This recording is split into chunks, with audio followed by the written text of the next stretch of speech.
오늘 임마누엘 예수님, 오늘 이 말씀은 예수님이 태어나기 전 한 700년 전에 그러니까 예언한 것입니다. 기도하고 시작하겠습니다. 하나님 아버지 감사합니다. 오늘도 이렇게 귀한 말씀을 예배하여 주시고 성탄 예배 또 송년 예배 또 우리 세례식을 가질 수 있도록 인도하여 주셔서 감사합니다. 오늘 이 말씀 깊은 진리를 사람의 지혜로서는 깨달을 수가 없습니다. 성령께서 우리 각 심령에 역사하셔서 이 깊은 진리를 깨달을 수 있도록 축복해 주시옵소서. 감사합니다. 예수님 이름으로 기도합니다. 아멘. 예.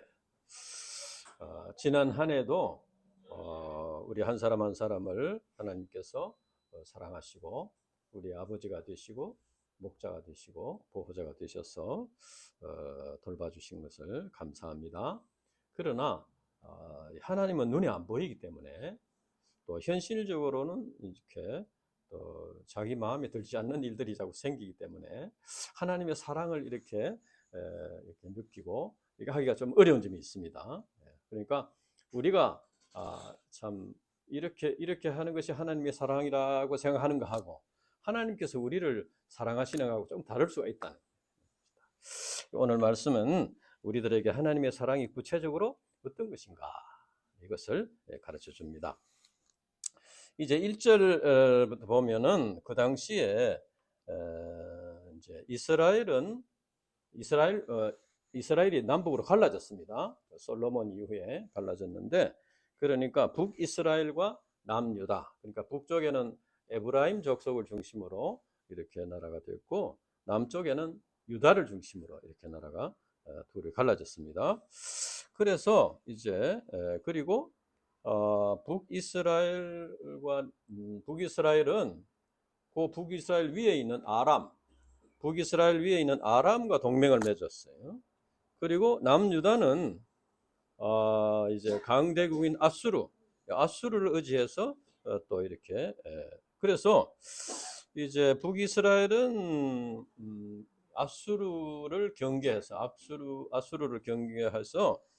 아수르가 확장되는 걸 막기 위해서 북이스라엘은 이제 남유다에게 북이스라엘, 남유다, 아람 이 3개국이 동맹을 맺자 이렇게 하는데 남유다가 볼 때는 아수르가 강대국이기 때문에 세 나라가 동맹을 맺더라도 이기 힘들다는 거죠. 그래서 딱 계산을 해보니까 그래서 이제 북이스라엘과 아람은 동맹을 맺고 남유다는 이 삼국 동맹을 맺지 않고 아수르를 의지하고 이런 이제 정치적인 그런 지형이 되었습니다. 그래서 북이스라엘과 아람이 이제 아수르를 이제 공격하는 아수르의 공격에 대비해서 먼저 남유다를 공격하는, 그러니까 남유다가 이제 말을 안 들으니까 먼저 남유다부터 공격을 해서 이렇게 하자. 그것이 오늘 역사적인 배경입니다. 그래서 북이스라엘과 아람이 남유다를 공격한다는 거예요. 남유다가 삼국 동맹을 맺지 않고 아수르를 의지하니까 먼저 남유다부터 치자 이렇게 해서 공격하는 것입니다. 그래서 이제 2절 우리 같이 한번 읽어보겠습니다. 2절 시작. 어떤 사람이 다윗의 집에 알려 이르되 아람이 에브라임과 동맹하였다 하였으므로 왕의 마음과 그의 마음 백성의 마음이 숲이 바람에 흔들림 같이 흔들렸더라. 여기서 이제 아람과 에브라임에서는 북이스라엘 말합니다. 그래서 아람과 북이스라엘 동맹을 맺고 남유다를 이렇게 칠 것이다. 그런 말을 듣고는 남유다의 왕과 백성들이 두려워서 숲이 바람에 흔들림 같이 벌벌 떨었다는 거예요. 여기서 이제 다윗의 집이라는 것은 뭐냐면은 다윗의 그 후손이 다스린다는 그런 뜻입니다. 그러니까 남유다가 정통 다윗의 후손의 다스림을 받는 정통 이스라엘 정통성을 가지고 있다, 그런 의미입니다. 이제 여기서 우리가 보면은 남유다가 지금 이스라엘 백성들의 정통성을 가진 이제 나라인데 그럼에도 불구하고 아람과 북이스라엘의 공격을 받는다 하는 것은 우리에게 중요한 교훈을 줍니다. 그것은 우리 신자들이 예수님을 믿고 하나님의 정통 자녀가 되었더라도 사탄 마귀의 공격을 받을 수 있다는 것입니다. 또 인본주의자들과 세속주의자들의 공격을 받고 고통을 당할 수 있다. 그러나 그 당시 아람과 북이스라엘이 남유다를 공격하기는 했지만은 남유다를 멸망시키지는 못했습니다. 오히려 그들이 하나님의 심판을 받고 이제 망하게 됩니다. 그래서 남유다는 그 이후에 한 150년간 더 이렇게 존속을 하다가 이제 결국 남유다도 이제 망하게 되긴 되는데, 그래서 이제 이것을 우리가 볼 때 하나님께서 북이스라엘과 아람의 연합군이 남유다를 공격하게 되는 것은 남유다 백성들의 믿음을 연단하십니다. 하나님을 의지하라, 믿어라, 계속 하나님을 의지하라고 이렇게 연단하시는 것입니다. 그러나 이제 남유다가 끝까지 이제 하나님을 의지하지 않고 이렇게 하다가 결국 나중에 멸망하게 됩니다만은, 어쨌든 하나님께서는 이런 걸 통해서 믿음을, 그러니까 하나님의 섭리 가운데 이루어진 일이다. 우리도 이제 예수 믿고 구원받고 새 삶을 살더라도 그냥 예수 믿고 구원받으면 만사형통한 게 아니고 또 계속해서 이렇게 사탄 마귀의 공격을 받게 된다는 겁니다. 그것은 바로 우리의 믿음을 연단하십니다. 그래서 우리가 이제 믿음의 삶을 살지만은 어려움을 당하고 사탄 마귀의 공격을 받는 일이 있더라도 그것을 통해서 우리의 믿음을 연단하는 기회를 삼아야 돼요. 불평하고 원망하고 이렇게 하지 말고 하나님의 사랑을 믿고 우리 믿음을 연단받는 그런 기회가 되어야 되겠다 하는 것입니다. 그러면 하나님께서 이 위기의 때에 아하스 왕과 남유다 백성들을 어떻게 도와주셨느냐 합니다. 첫째는 하나님의 말씀을 믿고 삼가 조용하라고 했습니다. 우리 3절과 4절 우리 같이 읽겠습니다. 3절과 4절 시작. 그때 여호와께서 이사야에게 이르시되 너와 네 아들 스왈랴습은 잇몸 수도 끝 세탁자의 밭 큰 길에 나가서 아하스를 만나 그에게 이르기를 너는 삼가 조용하라. 르신과 아람과 르말리아 아들이 심히 노할지라도 이들은 연기나는 두 부지깽이 그루터기에 불과하니 두려워하지 말라, 낙심하지 말라. 여기서 이제 윗못 수도 끝 세탁자의 밭 큰 길이라고 했는데, 이건 뭐냐면은 이제 그 예루살렘 성에 식수를 공급하는 상수도와 같은 그런 것입니다. 그래서 바깥에서 물을 공급해 가지고 거기에서 이제 뭐 빨래도 하고 뭐 세탁도 하고 이렇게 하는 그런 이제 상수도 역할을 하는 곳입니다. 그래서 세탁자의 밭이다. 거기서 하고, 그 다음에 이제 만약에 전쟁이 벌어지면은 적군들이 이것을 막아버리면은 성 안에 그 식수가 공급이 안 되고 이러니까 굉장히 큰 어려움을 당하게 되겠죠. 그러니까 아하스 왕이 그것을 지금 점검하고 있었다는 거예요.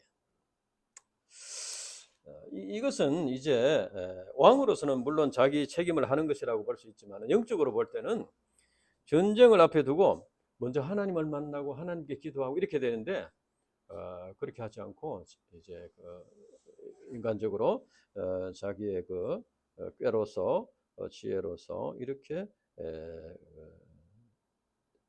대처하려고 하는 그런 불신앙의 모습을 보인 것입니다.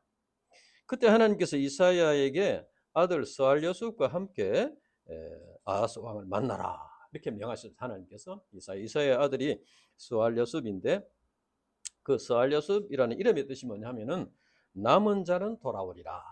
남은 자는 돌아오리라.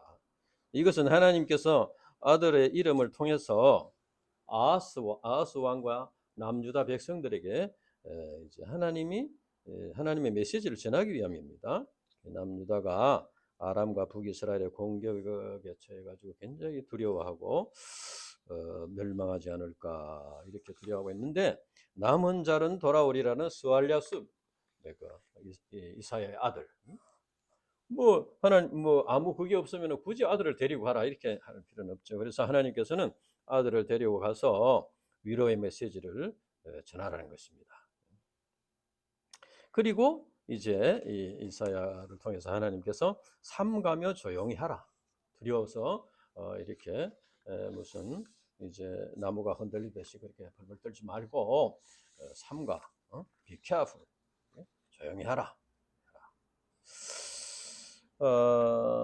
이제 이렇게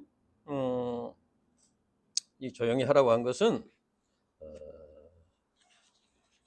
남은 자들이 돌아올 것이라는 메시지를 듣고 전쟁의 위기 앞에서 호들갑을 떨지 말고 하나님을 바라보고 조용히 하라. 하나님이 하실 일을 바라보라는 겁니다.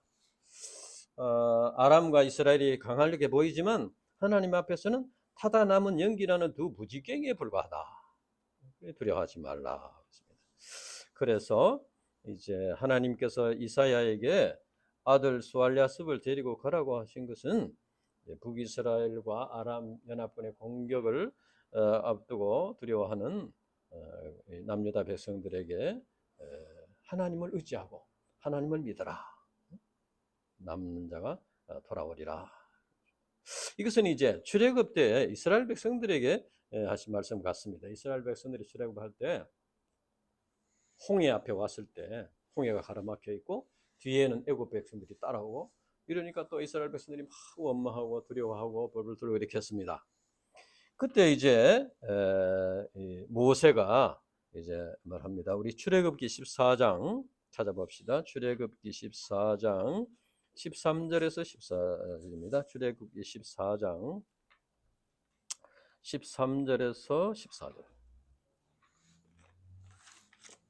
출애굽기 14장 13절에서 14절.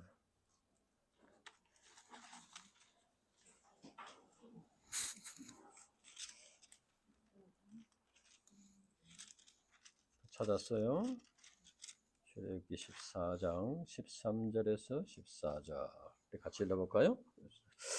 시작. 모세가 백성에게 이르되 너희는 두려워하지 말고 가만히 서서 여호와께서 오늘 너희를 위하여 행하시는 구원을 보라. 너희가 오늘 본 애굽 사람을 영원히 다시 보지 아니하리라. 여호와께서 너희를 위하여 싸우시리니 너희는 가만히 있을지니라.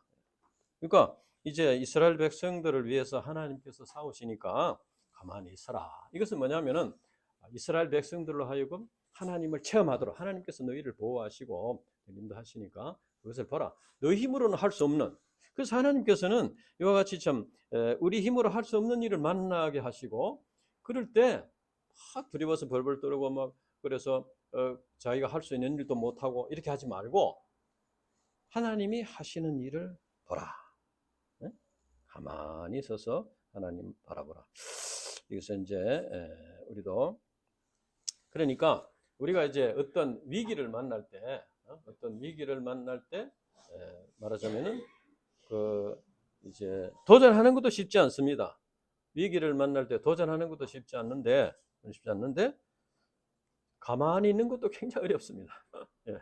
우리가 어떤 어려운 문제를 만날 때 그걸 막 이제 이렇게 도전하는 것도 참 어렵지만은 가만히 있는 것도 어려워요.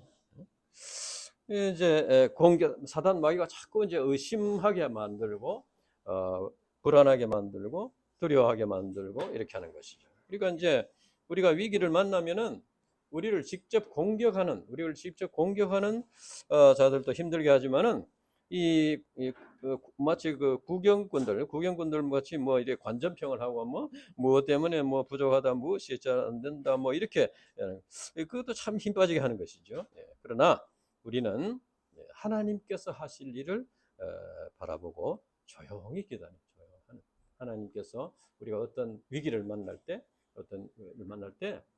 하나님께 우리 기도하고 하나님께 맡기고 하나님께서 풀어주시도록 조용히 기다리는 이런 믿음을 우리가 여기서 배울 수가 있습니다. 그러면 하나님께서 아람과 북이스라엘의 악한 꾀를 그러면 어떻게 하셨느냐? 5절에서 9절까지 쭉 보면은 아람과 북이스라엘은 남유다를 공격하여 무너뜨리고 자기들의 말을 잘 듣는 꼭두각시 왕을 세우려고 했습니다. 그런데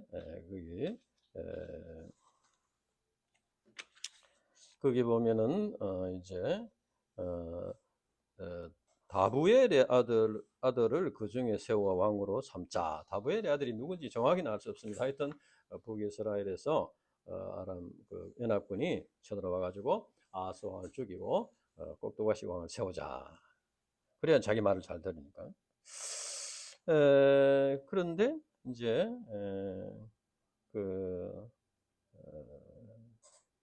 그런데 하나님께서는 이사야를 통해서 그들이 패망하게 될 것이다.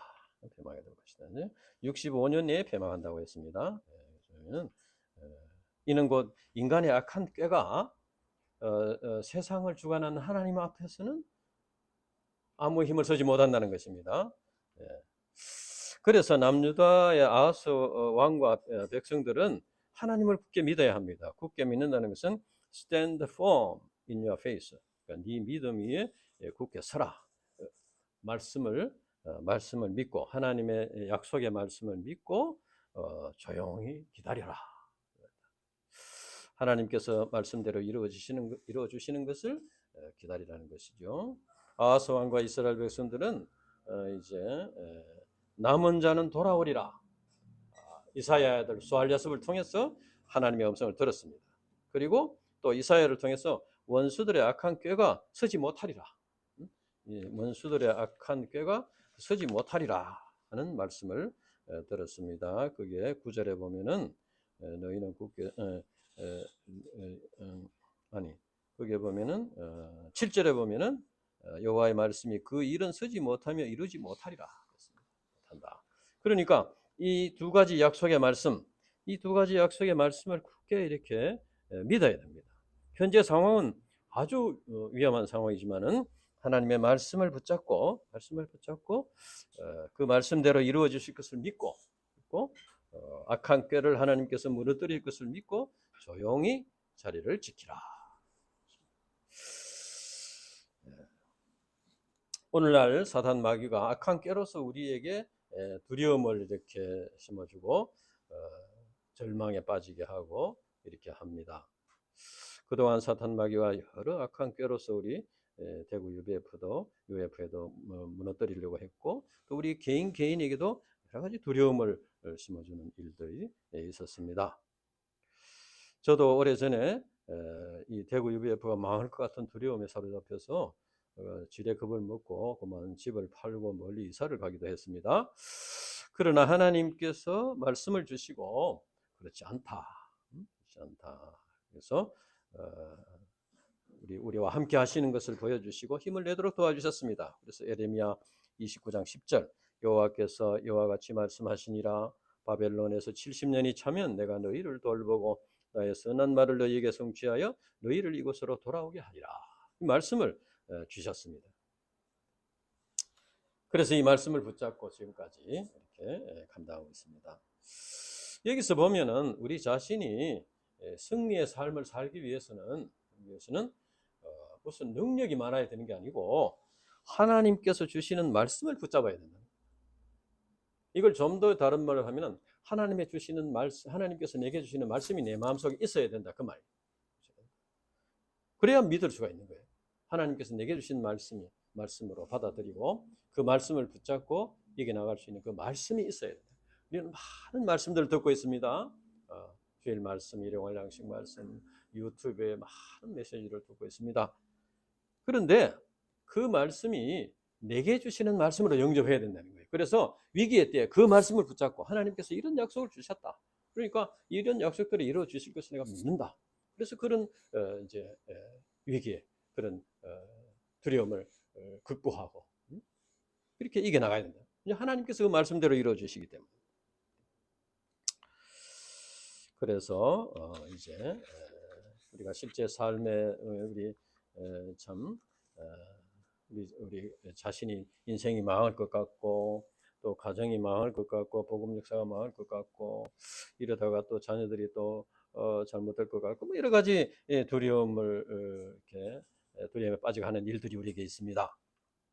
그러나 우리 힘으로는 그것을 다 해결할 수 없습니다. 없기 때문에 우리 힘만을 생각하면 절망에 빠질 수밖에 없습니다. 그러나 우리는 하나님께서 주신 말씀이 있습니다. 그 말씀대로 이루어 주시고 하나님께서 사단 마귀의 그 악한 꾀를 무너뜨리신다. 그런 믿음을 가져요. 그 믿음을 가지고 조용히 자리를 지켜야 됩니다.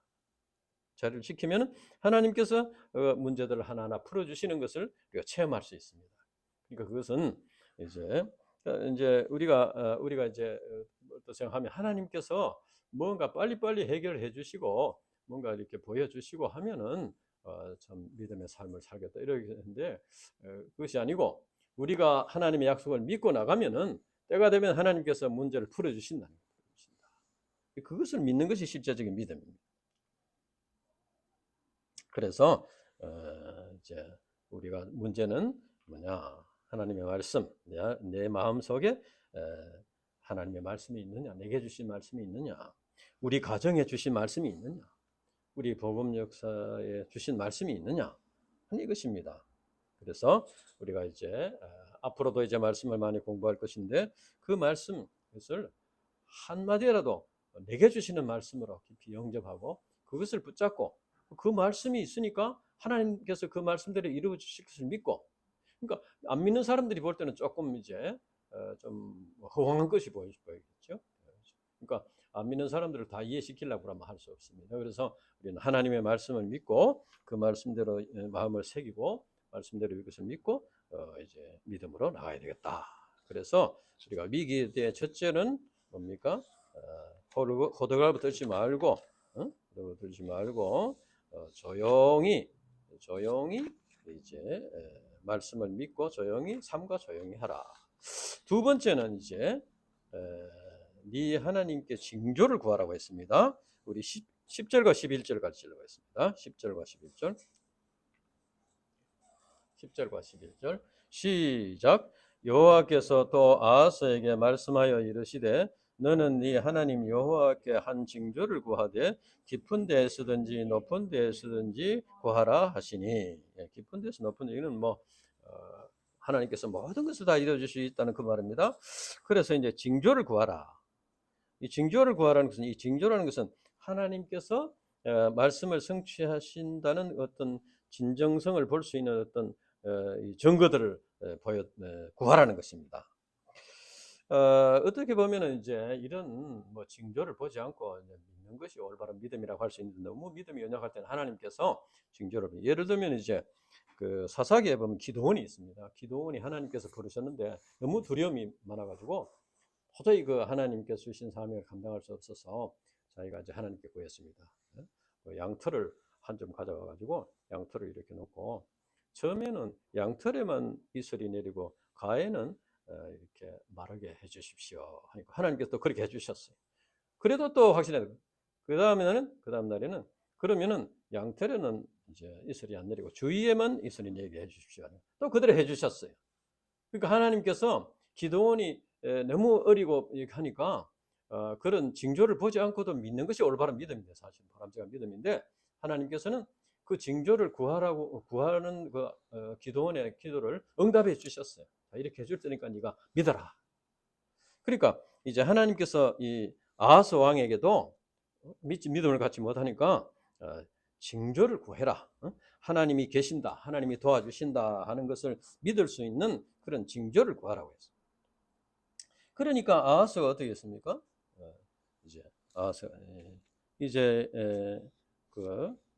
아하스가 이제 12절에 보면은 아하스가 나는 구하지 않겠나이다 했습니다. 이제 물론 우리가 그 표적을 구하는 신앙은 아직도 좀 부족한 신앙이긴 하지만은 믿음이 부족할 때는 하나님께서 또 이 표적을 구하라고 하시면서까지 믿음을 갖도록 도와주신다. 그러나 이제 이 아하스는 구하지 않겠다고. 왜 구하지 않겠나 하니까 여호와를 시험하지 아니하겠나이다.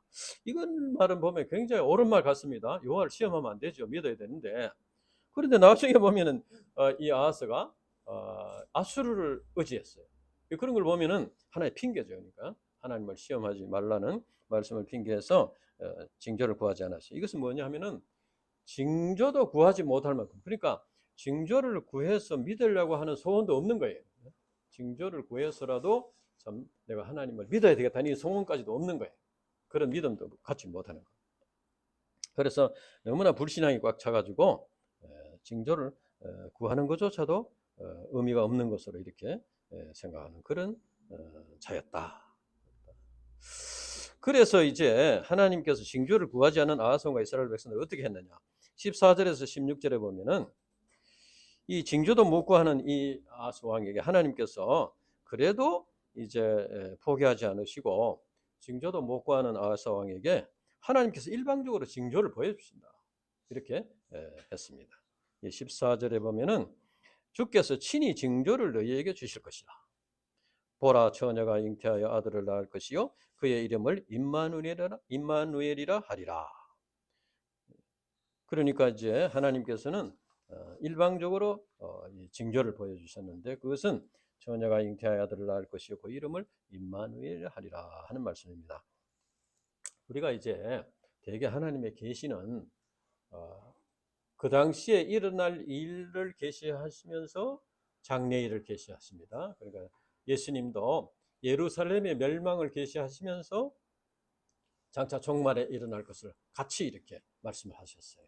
그러니까 이 말씀도 이제 하나님께서 이 예수님이 오시는 건 700년 후에 오십니다. 그러니까 정말 700년 후에 일어날 일을 보여주면서 믿음을 가지라 하는 것은 조금 안 맞지 않죠. 그러니까 그 당시에 아기가 태어난다는 거죠. 아기가 태어난다. 그래서 이제 이게 해석이 조금 이제 그래서 성경학자들은 이것을 이사야가 낳는 아들을 가리킨다 이렇게 해석하는 경우가 많습니다. 8장에 보면 이사야가 또 아들을 하나 낳게 되는데 그래서 이제 그 악을 버리고 선을 택할 줄 알 때 그러니까 이제 쉽게 말하면 이 우리나라 말로 말하면 시건이 들 때, 좀 뭐 사리 판단이 조금 될 때 그런 말입니다. 그렇게 될 때 이제 엉긴 젖과 꿀을 먹으리라는 것은 이제 망하지 않고 다시 회복이 된다는 것입니다. 그렇게 엉긴 젖과 꿀을 먹을 수 있는 그런 환경이 된다는 거예요. 그리고 그때 네가 두려워하는 두 왕의 땅이 황폐하게 되리라. 그러니까 이제 그때 그 아들이 태어날 때 이제 그 원수들을 황폐하게 된다, 망하게 된다.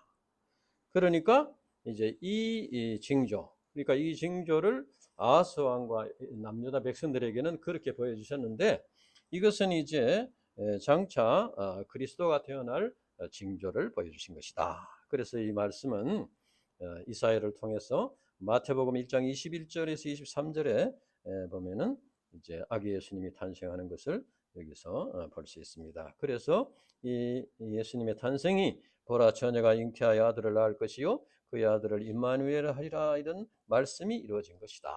이렇게 마태복음에서 말씀하고 있습니다. 그래서 우리는 이제 임마누엘의 징조를 우리가 깨달아야 되겠어요. 임마누엘의 징조의 의미가 무엇이냐? 첫째로 생각할 것은 하나님께서는 택하신 백성을 어떤 상황에서도 믿음을 갖도록 도와주시는 것입니다. 남유다의 아하스 왕이 믿음을 못 가지니까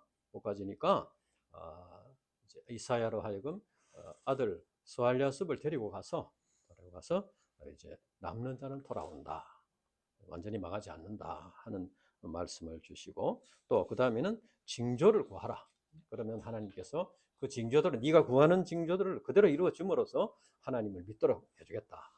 그리고 그것도 못 구하니까 그 다음에는 일방적으로 또 징조를 보여주셔가지고 이렇게 믿음을 갖도록 하신다.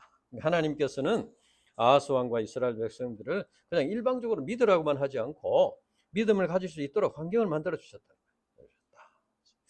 그래서 임마누엘의 하나님께서는 오늘날 우리들에게도 이렇게 믿음을 갖도록 도와주신다. 대구 UBF도 이제 믿음을 갖도록 이렇게 많은 징조들을 보여주셨어요. 오늘 우리 마리아 목자님 어머니께서 이렇게 예수님을 믿고 세례를 받게 된 것, 이것도 우리에게 보여주신 징조입니다.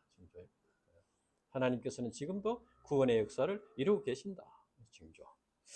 또 우리 종선 목자님이 참 이렇게 믿음이 아직도 어린 상태지만은 그래도 꾸준히 말씀을 영접하고 조금씩 성장하는 것을 우리가 보고 참 큰 힘을 얻고 있습니다.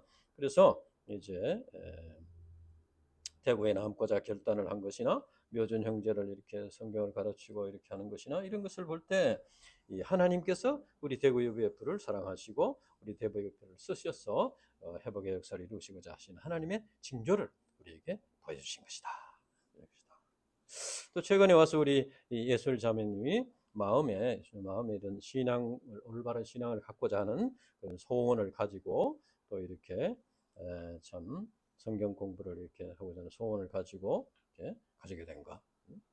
우리가 지금 줌 이것을 이제 금방 시작해가지고 조금 이게 시행착오 있지만 또 줌으로 예배를 드리고자 이렇게 하고자 이런 마음을 주신 것 이것이 다 우리에게 보여주시는 징조다.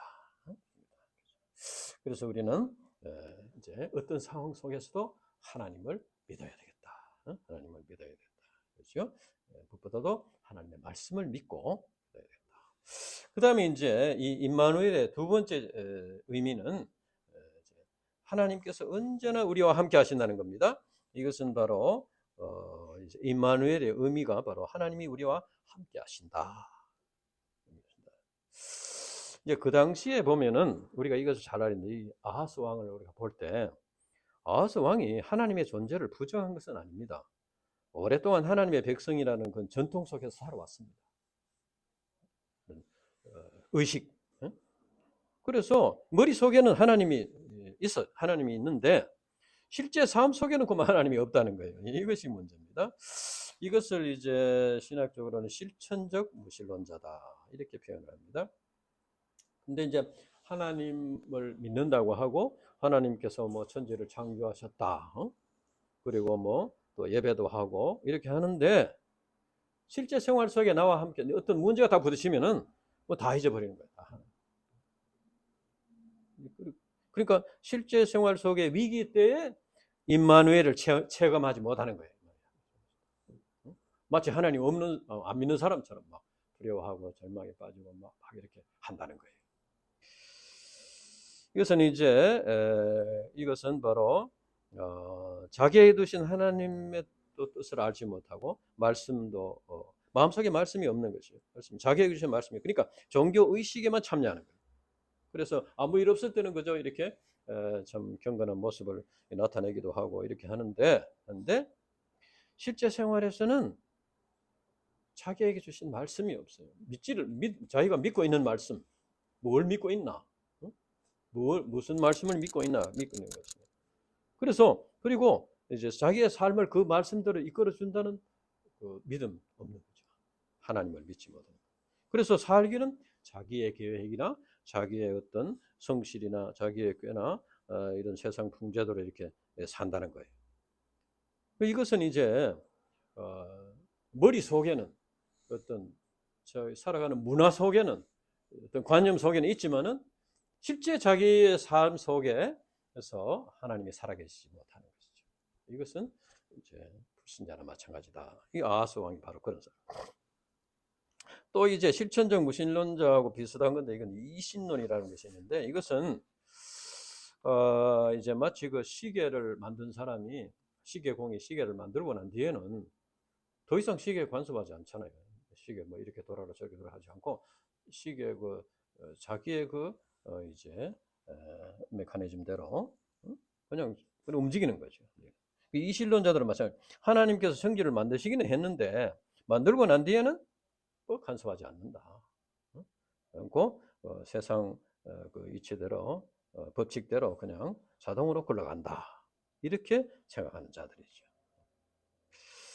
그러나 이제 그렇게 되면은 이제 하나님을 나를 창조했는데 왜 창조했는지 나에게 두신 뜻이 무엇인지 내 삶을 어떻게 했는지 그런 건 없는 거예요. 그러니까 사는 거는 자기가 살아.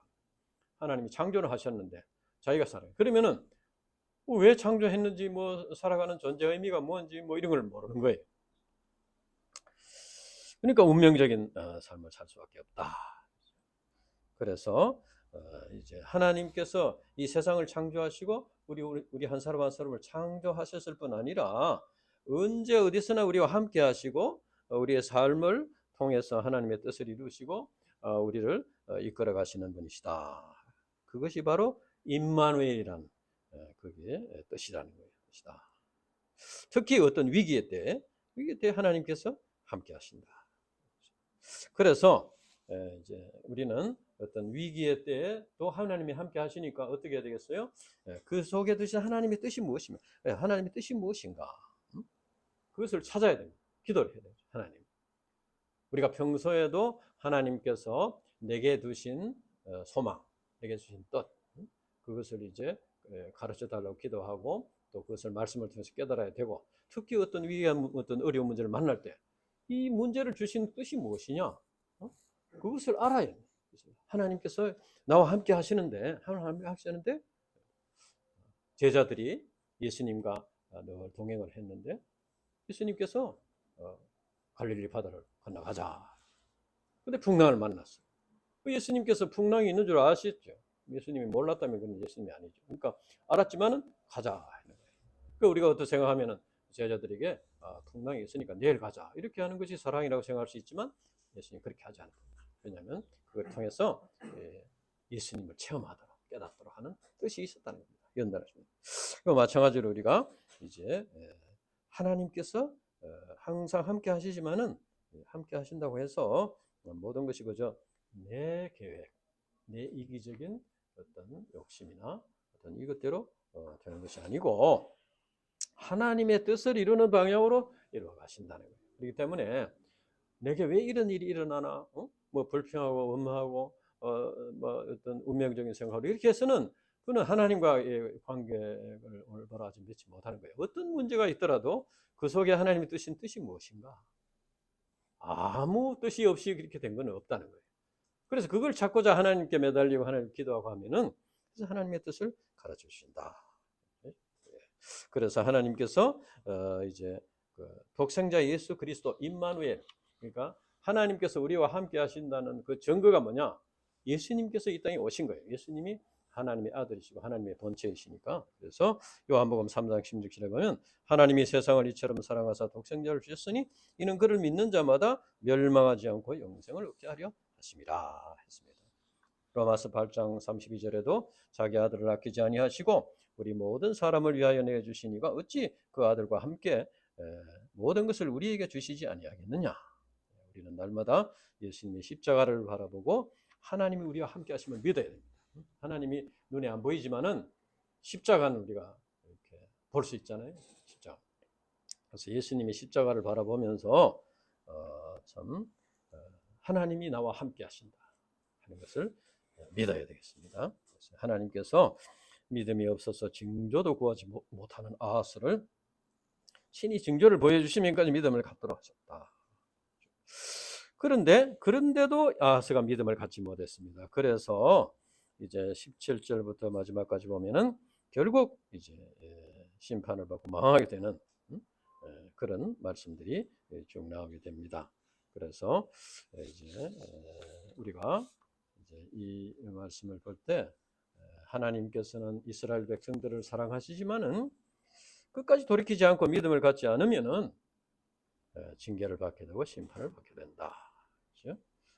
그래서 아람과 북이스라엘이 동맹해서 남유다를 공격하려고 했으나 하나님께서는 두려워하는 남유다와 아하스왕 이스라엘 백성들을 이렇게 믿음을 갖도록 속 격려를 해주시고 이렇게 도와주셨다. 그때 회개했으면 되는 거예요. 그때 회개하고 하나님을 믿습니다. 이렇게 됐는데 오히려 아수를 의지했어. 남유다는 오히려 사람을 의지하고 무력을 의지하고 이렇게 했다는 거예요. 그러다가 결국은 이제 그 아수르에게 망하게 됩니다. 자, 이거 잘 봐야 됩니다.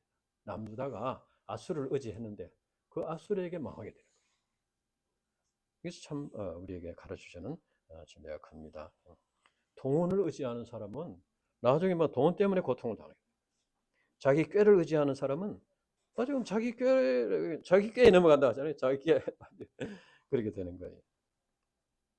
그래서 우선은 그렇게 하면 잘 되는 것 같죠. 세상의 것을 의지하고 재물을 의지하고 사람을 의지하고 자기 꾀를 의지하고 이러면 잘 되는 것 같지만은 나중에 그것이 우리를 삼키는 거예요. 왜냐하면은 그 속에 사탄 마귀가 들어있어요.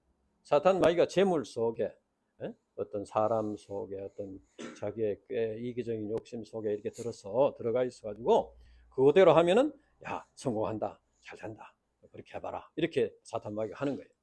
그러면 이제 그렇게 이제 뭐 믿음으로 살지만은 아무리 뭐 믿음으로 산다고 하지만은 그래도 뭐 이렇게 좀 현실적인 건 좀 이렇게 해야 되지 않겠나. 이렇게 해서 이제 적당히 예배도 드리고 뭐 헌금도 드리고 하면서 또 실제 생활에는 또 자기 어떤 성실이나 꾀나 지혜나 사람이나 재물이나 이런 것을 의지하고 이렇게 하는 것이 지혜롭다고 생각할 수 있습니다.